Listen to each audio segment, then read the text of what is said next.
سامعین کرام، السلام علیکم ورحمۃ اللہ تعالی وبرکاتہ۔ دوستو، بہت ہی اہم معلومات کے ساتھ آپ کی خدمت میں حاضر ہونے کا موقع ملا ہے۔ دوستو، یہ رمضان المبارک کا آخری عشرہ ہمارے سامنے ہے۔ دوسرا عشرہ تقریباً ختم ہونے کو ہے، اور آخری عشرے کی طاق راتوں کے تعلق سے جو فضیلتیں وارد ہوئی ہے، خاص طور پر شب قدر کے حوالے سے، آج ہم اس پر کچھ اہم معلوماتی گفتگو آپ لوگوں کے سامنے رکھیں گے انشاءاللہ عز و جل۔ دیکھیے، اللہ عز و جل نے امت محمدیہ پر جو خصوصی نوازشات اور انعامات نعمت کے طور پر دیا ہے، ان میں سے ایک شب قدر بھی ہے۔ یہ بابرکت اور بے شمار خیر اور خوبیوں سے معمور رات صرف اور صرف امت محمدیہ ہی کو عطا ہوئی ہے۔ اچھا، اس رات کی اہمیت اور قدر کو سمجھنے کے لیے، اس کو بتلانے کے لیے، یہ میں بتلا دینا کافی سمجھتا ہوں کہ اللہ عز و جل اس رات کے فضائل، اس رات کی فضیلتیں، برکتیں اور انوارات کو بیان کرنے کے لیے ایک مستقل سورۃ القدر کے نام سے اپنی کتاب مقدس میں نازل کی ہے، جس میں اللہ عز و جل نے اس رات کے خصائص کا خود تذکرہ فرمایا ہے۔ لیلۃ القدر کیوں عطا ہوئی؟ ایک سوال ہے۔ امت محمدیہ کو شب قدر کا یہ بیش بہا انعام عطا کیے جانے کا سبب کیا ہوا؟ دیکھیے، روایات سے اس کی مختلف وجوہ، مختلف ریزنز، مختلف سبب معلوم ہوتے ہیں۔ موطا امام مالک میں ایک روایت ہے کہ حضور اکرم صلی اللہ تعالی علیہ وسلم پہلی امتوں کی عمروں کا علم ہوا آپ کو کہ بہت لمبی عمریں ہوتی تھی پہلے کی امتوں کی، اور اس کے مقابلہ میں میری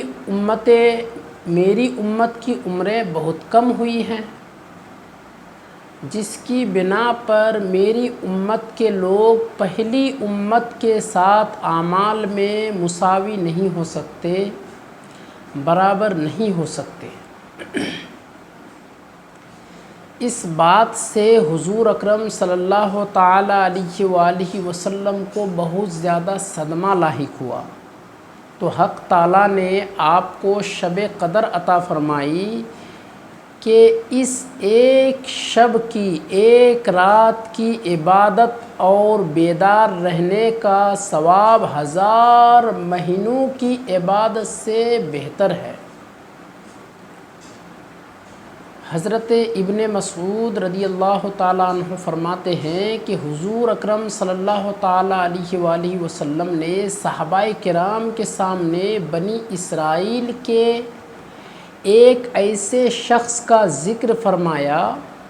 جو اللہ تعالیٰ کی راہ میں مسلسل 1000 ماہ تک ہتھیار بند رہا اور جہاد کرتا رہا۔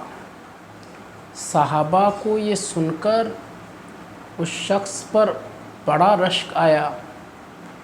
حق تعالیٰ نے اس کے عوض ان حضرات کو شب قدر عطا فرمائی اور سورہ قدر نازل ہوئی۔ یہ ایک روایت ہے، اور ایک روایت میں ہے کہ علی بن عروہ فرماتے ہیں کہ حضور اکرم صلی اللہ تعالیٰ علیہ وآلہ وسلم ایک روز بنی اسرائیل کے 4 حضرات یعنی حضرت ایوب، حضرت زکریا، حضرت حزقیل اور حضرت یوشع بن نون علیہ السلام کا ذکر فرمایا، جو 80 سال تک حق تعالیٰ کی عبادت میں مشغول رہے اور پلک جھپکنے کے برابر بھی اللہ تعالیٰ کی نافرمانی نہیں کی۔ اس پر صحابہ کرام کو بہت تعجب ہوا، تو حضرت جبرائیل علیہ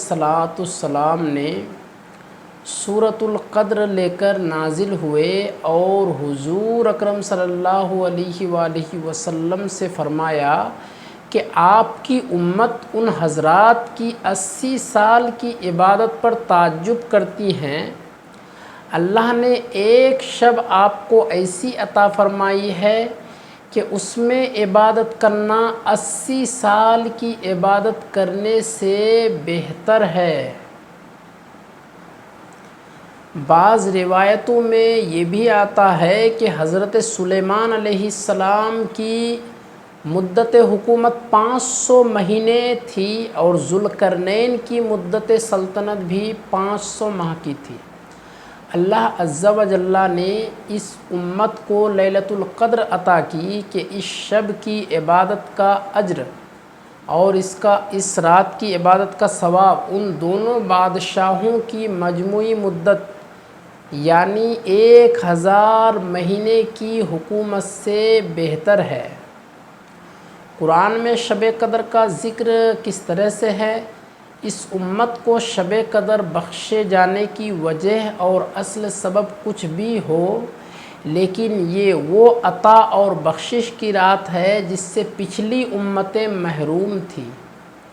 اللہ عز و جل اس رات میں اہمیت کو بتلانے کے لیے ایک مستقل سورت نازل فرمائی۔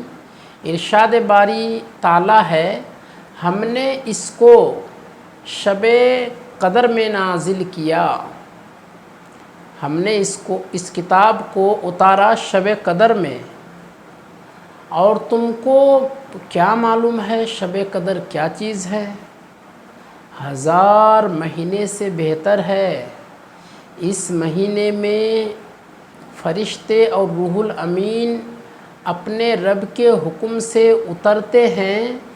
اور یہ رات صبح ہونے تک امن اور سلامتی کی باعث ہے۔ اللہ عز و جل نے اس رات کی عظمت کو بتانے کے لیے پہلے ابہام والی صورت بیان کی، انا انزلناہ فی لیلۃ القدر وما ادراک ما لیلۃ القدر۔ اسلوب ایسا اختیار فرمایا کہ پہلے ابہام رکھا، پہلے مبہم طور پر بیان کرنے کے بعد پھر خود ہی اس رات کی جلالت، عظمت کو، اس رات کی بزرگی کو تفصیلاً بیان فرمایا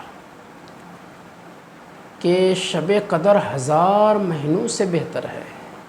امام قرطبی کے مطابق اس شب میں عبادت ان 1000 ماہ کی عبادت سے بہتر ہے جن میں لیلۃ القدر شامل نہ ہو۔ اس شب کی فضیلت کو بتلانے کے لیے انتہائی کافی تھا کہ اس کو 1000 ماہ سے افضل اور بہتر قرار دیا گیا، لیکن اس کی مزید عظمت کو بیان کرنے کے لیے فرمایا اس میں فرشتے اور روح الامین یعنی حضرت جبرائیل علیہ السلام اپنے رب کے حکم سے اترتے ہیں۔ امام قرطبی کے بیان کے مطابق اس شب میں ہر آسمان سے حتیٰ کہ سدرۃ المنتہا سے بھی فرشتے نازل ہوتے ہیں اور لوگوں کی دعا پر آمین کہتے ہیں۔ شاہ عبدالعزیز محدث دہلوی رحمۃ اللہ علیہ فرماتے ہیں کہ اس شب میں ملائکہ کو زمین پر نازل کر کے بنی آدم کی عبادت، انابت اللہ اور تسبیح تحلیل کا نقشہ دکھلانا مقصود ہوتا ہے، تاکہ بنی آدم کے بارے میں فساد اور خون مچانے والی مخلوق کہہ کر ان کی پیدائش اور خلقت کے تعلق سے جو شبہات اور اندیشے ظاہر کیے گئے اس کا مشاہداتی جواب ان کو مل جائے۔ اللہ عز و جل نے اس رات کی ایک صفت سلام بیان فرمائی ہے۔ حضرت نافع رحمۃ اللہ علیہ اس کی تفسیر میں فرماتے ہیں کہ شب قدر پوری ہی سلامتی اور خیر والی ہے، اس میں نہ کوئی شر، نہ کسی طرح کی کوئی تکلیف، نہ کسی طرح کا کوئی فتنہ ہے۔ امام شعبی فرماتے ہیں کہ سلام کے معنی یہ ہے کہ اس شب میں غروب شمس یعنی غروب آفتاب سے طلوع فجر تک ملائکہ مومنین کے لیے سلامتی کی دعائیں کرتے ہیں اور ہر مومن کو السلام علیکم ایھا المؤمن کہتے ہیں۔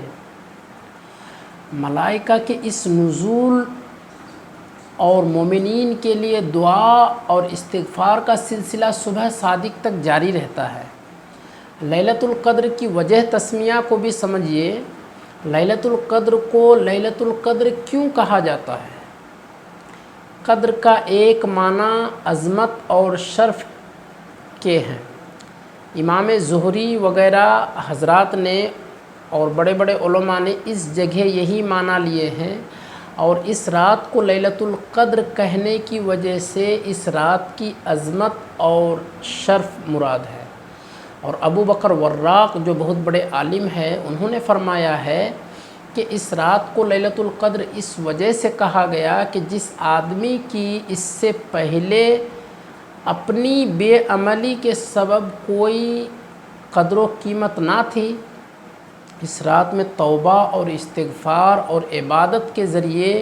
وہ صاحب قدر اور شرف بن جاتا ہے۔ قدر کے دوسرے معنی تقدیر اور حکم کے بھی آتے ہیں۔ اس معنی کے اعتبار سے لیلۃ القدر کہنے کی وجہ یہ ہوگی کہ اس رات میں تمام مخلوقات کے لیے جو کچھ تقدیر ازلی میں لکھا ہے اس کا جو حصہ اس سال میں رمضان سے اگلے رمضان تک پیش آنے والا ہے وہ ان فرشتوں کے حوالہ کر دیا جاتا ہے جو کائنات کی تدبیر اور تنقید امور کے لیے مامور ہیں۔ اس میں ہر انسان کی عمر اور موت اور رزق، بارش وغیرہ کی مقداریں مقرر فرشتوں کو لکھوا دی جاتی ہیں، یہاں تک کہ جس شخص کو اس سال میں حج نصیب ہوگا وہ بھی لکھ دیا جاتا ہے۔ پھر 15ویں شعبان کے متعلق جو تذکرہ آتا ہے کہ امور تقدیر کے فیصلے اس رات میں لکھے جاتے ہیں، وہ اس طور پر کہ امور تقدیر کے اجمالی فیصلے تو شب برات میں ہو جاتے ہیں، پھر ان کی تفصیلات لیلۃ القدر میں لکھی جاتی ہے۔ لیلۃ القدر کون سی رات میں ہوتی ہے یہ بھی ایک سوال ہے۔ اتنی بات تو قرآن کریم کی تصریحات سے ثابت ہے کہ شب قدر ماہ رمضان المبارک میں آتی ہے، مگر تاریخ کے تعین میں علماء کا مختلف اقوال ہے جو 40 تک پہنچتے ہیں، 40 اقوال ہیں، مگر تفسیر مظہری میں ہے کہ ان سب اقوال میں تاریخ کے تعین میں علماء کے مختلف اقوال ہیں جو 40 تک پہنچتے ہیں، مگر تفسیر مظہری میں ہے کہ ان سب اقوال میں صحیح یہ ہے کہ لیلۃ القدر رمضان کے آخری عشرہ میں ہوتی ہے، مگر آخری عشرہ کی کوئی خاص تاریخ متعین نہیں ہے، بلکہ ان میں سے کسی بھی رات میں ہو سکتی ہے، وہ ہر رمضان میں بدلتی بھی رہتی ہے، اور ان 10 میں سے خاص طاق راتیں یعنی 21، 23، 25، 27 اور 29 میں از روئے احادیث صحیحہ زیادہ احتمال ہے۔ اس قول میں تمام احادیث جو تعین شب قدر کے متعلق آئی ہیں جمع ہو جاتی ہیں، جن میں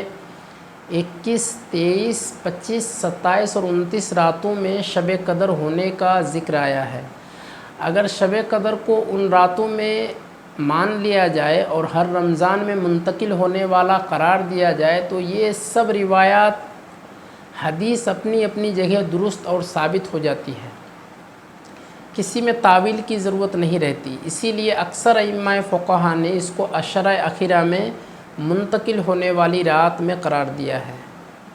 لیکن تمام اقوال میں راجح قول جمہور علماء کا ہے کہ وہ رمضان کی 27ویں رات ہے، جیسا کہ مسلم شریف میں حضرت ابی بن کعب رضی اللہ عنہ کی روایت ہے۔ ابی بن کعب رضی اللہ عنہ حضور اکرم صلی اللہ علیہ وآلہ وسلم سے نقل فرماتے ہیں کہ لیلۃ القدر 27ویں رات میں ہے، اور ایک روایت میں ہے حضرت ابی بن کعب رضی اللہ تعالی عنہ قسم کھا کر فرماتے ہیں کہ خدا وحدہ لا شریک لہ کی قسم، لیلۃ القدر جس میں قیام کرنے کے لیے حضور اکرم نے ہمیں حکم دیا، میں خوب جانتا ہوں کہ وہ رمضان کی 27ویں رات ہے۔ ان کے علاوہ حضرت ابن عباس، ابن عمر اور حضرت معاویہ رضی اللہ عنہم وغیرہ بھی، جیسا کہ ابن کثیر نے نقل کیا ہے، حضور اکرم سے لوگ نقل کرتے ہیں کہ وہ رمضان کی 27ویں رات ہے۔ لیلۃ القدر کے بعض فضائل دیکھیے، صحیح بخاری میں حضرت عائشہ صدیقہ رضی اللہ تعالیٰ عنہ کی روایت سے آیا ہے کہ رسول اللہ صلی اللہ علیہ وسلم نے فرمایا، تحروا لیلۃ القدر فی العشر الاواخر من رمضان، یعنی شب قدر کو رمضان کے آخری عشرہ میں تلاش کرو۔ اور صحیح مسلم میں حضرت ابن عمر کی روایت سے آیا ہے کہ رسول اللہ صلی اللہ علیہ وآلہ وسلم نے فرمایا، فَاطْلَبُوهَا فِي الْوِتْرِ مِنْهَا، یعنی شب قدر کو رمضان کے عشرہ اخیرہ کی تاک راتوں میں تلاش کرو۔ حضرت ابو ہریرہ رضی اللہ تعالیٰ عنہ سے روایت ہے کہ رسول اکرم صلی اللہ علیہ وسلم نے ارشاد فرمایا، جو شخص شب قدر میں ایمان کی حالت میں اور ثواب کی نیت سے عبادت کے لیے کھڑا ہوا، اس کے سارے پچھلے گناہ معاف کر دیے جاتے ہیں۔ اس رات کی سب سے بڑی فضیلت تو وہی ہے جو اس صورت میں بیان ہوئی ہے کہ اس ایک رات کی عبادت 1000 مہینوں یعنی 83 سال سے زائد کی عبادت سے بھی بہتر ہے۔ پھر بہتر ہونے کی کوئی حد مقرر نہیں ہے۔ کتنی بہتر ہے کہ دگنی، چوگنی، 10 گنی، 100 گنی وغیرہ سبھی احتمالات ہیں۔ اور حضرت ابن عباس سے روایت ہے کہ نبی کریم صلی اللہ علیہ وآلہ وسلم نے فرمایا کہ شب قدر میں وہ تمام فرشتے جن کا مقام سدرۃ المنتہا پر ہے، جبرائیل امین کے ساتھ دنیا میں اترتے ہیں، اور کوئی مومن مرد یا عورت ایسی نہیں جس کو وہ سلام نہ کرتے ہوں، سوائے اس آدمی کے جو شراب پیتا ہے یا خنزیر کا گوشت کھاتا ہے یا دوسروں کا دل دکھاتا ہے، رشتہ توڑتا ہے، والدین کو تکلیف دیتا ہے اور زناؤں میں ملوث رہتا ہے، ایسے لوگوں کو اللہ تعالیٰ معاف نہیں کرتا۔ ایک حدیث میں رسول اللہ صلی اللہ علیہ وسلم نے فرمایا کہ جو شخص شب قدر کی خیر و برکت سے محروم رہا، وہ بالکل ہی بد نصیب ہے۔ شب قدر کے اعمال، شب قدر اللہ عز و جل کی ایک عظیم نعمت ہے، اس کا پالنا اور اس میں ذکر و عبادت میں مشغول رہنا سعادت عظمیٰ اور فلاح دارین کا باعث ہے۔ جو خوش قسمت اس شب کو پائے، اسے چاہیے کہ اس میں اس دعا کا زیادہ اہتمام کرے جو حضرت عائشہ سے منقول ہے کہ انہوں نے رسول صلی اللہ علیہ وسلم سے دریافت کیا، اگر میں شب قدر کو پاؤں تو کیا دعا کروں؟ آپ نے فرمایا، یہ دعا مانگنا، اللہم انکا عفو تحب العفو فاعف عنی، یا اللہ آپ بہت معاف کرنے والے ہیں اور معافی کو پسند کرتے ہیں، میری خطائیں معاف فرما دیں۔ کم از کم اگر کسی کو اس شب میں پوری رات عبادت، ذکر کی اہمیت اور توفیق نہ بھی ہو تو جس قدر بھی ممکن ہو سکے